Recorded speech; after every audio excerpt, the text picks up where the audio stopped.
মতো কিপ্টি দেখিনি। প্রথম শ্বশুর বাড়ি যাচ্ছো, একটু তো খরচা হবে। তুই আসলি কেন? সবাইকে স্বাগতম। গত পর্বে আমরা দেখেছি মাহবুব কিভাবে এক ডাকাত পরিবারের জালে আটকে গিয়ে জান প্রাণ নিয়ে পালানোর চেষ্টা করছে, কিন্তু শেষ রক্ষা কি আদেও হবে? 500 টাকা পাঠানোর কি দরকার ছিল? গাড়ি করলে জন্য এক্সট্রা টাকা লাগতো না?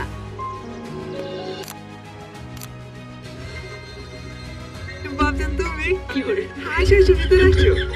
আসতে কোনো অসুবিধা হয়নি তো? না। সবাইকে স্বাগতম। গত পর্বে আমরা দেখেছি মাহবুব কিভাবে এক ডাকাত পরিবারের জালে আটকে গিয়ে জান প্রাণ নিয়ে পালানোর চেষ্টা করছে, কিন্তু শেষ রক্ষা কি আদেও হবে?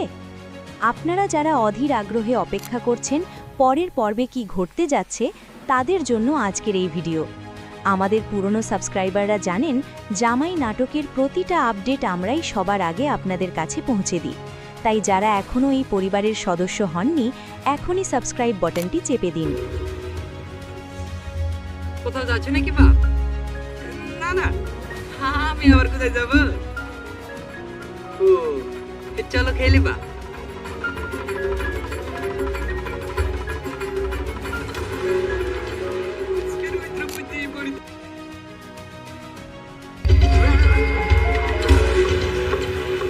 কে ঢুকলি ভিতরে?